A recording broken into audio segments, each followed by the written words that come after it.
Spectra es un proyecto que nace a partir de una colaboración con astronomía en la Universidad Católica. Es un proyecto que se llama Límite de Confusión.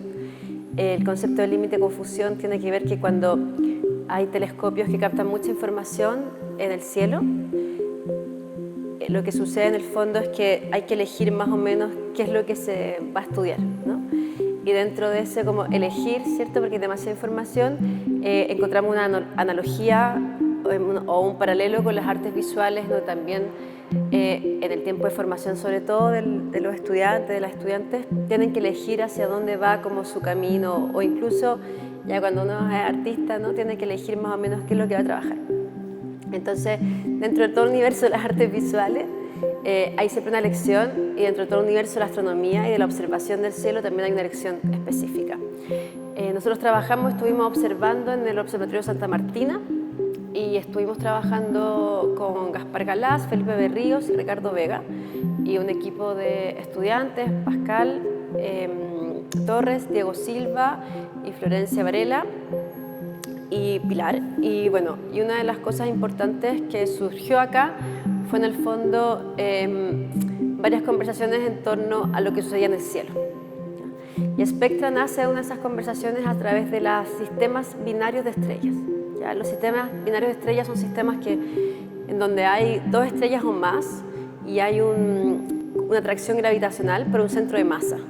Entonces sucede que las estrellas binarias pueden ser dos que están orbitando continuamente, pueden ser tres en donde dos orbitan a una más grande, o pueden ser incluso cuatro en donde están incluso se transforma como una especie de espiral orbitante, y esas estrellas de alguna forma surgen como una especie de familias estelares, ¿no? En donde están mucho tiempo orbitando en conjunto y de alguna forma viajan por el universo o se desplazan, orbitan en conjunto también.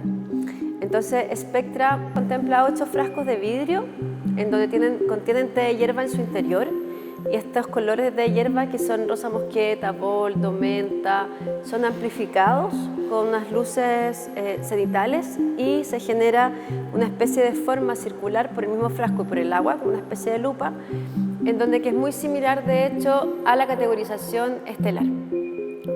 Entonces, esta categorización estelar, de hecho, que está dada por los colores y la distancia, ¿cierto? El más azul es el más cercano y el más rojo es el más lejano, de alguna forma, en las estrellas, simula o tiene relación con esta codificación de estrellas. Yo trabajo muchísimo con el agua como medida de tiempo, entonces partí muy preocupada o observando mucho el agua cómo era capaz de tener, bueno, además de tener un ciclo, ¿cierto? Que ese ciclo está en constante movimiento, cómo además el agua de alguna forma es reflejo siempre de un tiempo, ¿no? Los glaciares, incluso de un vaso a otro, ¿cierto? Cuánto se demora. Existen las clepsídidas también, que son objetos en donde el trasvasije de un cántaro a otro significaba un periodo de tiempo, un discurso, un castigo, antiguamente para los griegos y para los romanos. Entonces, una vez que me empecé a meter con el agua y a estudiar acerca de ella, el agua de alguna forma la considero, o no solamente yo, sino como un ser dinámico, ¿no? Un ser dinámico que no solamente está en lo terrestre, sino que también está en lo extraterrestre. Y como lo extraterrestre también tiene motores de agua de alguna forma, ¿no? Los cometas se mueven, por ejemplo, por motor de agua. Bueno, se está buscando agua en muchos planetas, entonces el hidrógeno es un componente de alguna forma que dio vida al universo, o más que dio vida, como es el motor del universo. Entonces, de alguna forma, el agua siempre pienso, o siempre digo, ¿no? Y no solamente yo, que es tan terrestre como extraterrestre.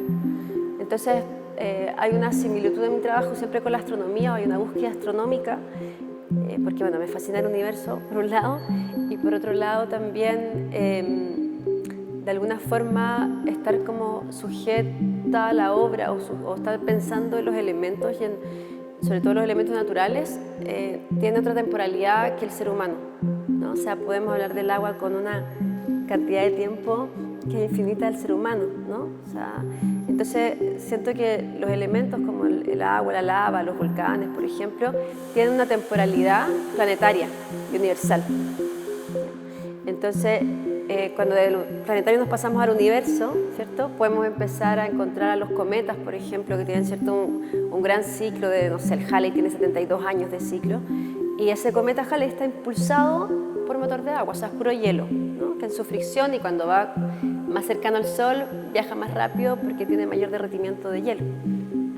Entonces, todo eso es como, de alguna forma, datos medio científicos, pueden ser homologables al trabajo artístico o a prácticas sensibles, ¿no? Porque así como un cometa tiene 72 años o 200 años o 400 años, ¿cierto?, tiene una vida y un recorrido, también las personas tenemos una vida y un recorrido, ¿no? También el agua. Entonces, de alguna forma entender que está todo en movimiento y que el agua es parte de ese motor del movimiento y de la vida es fundamental en mi trabajo.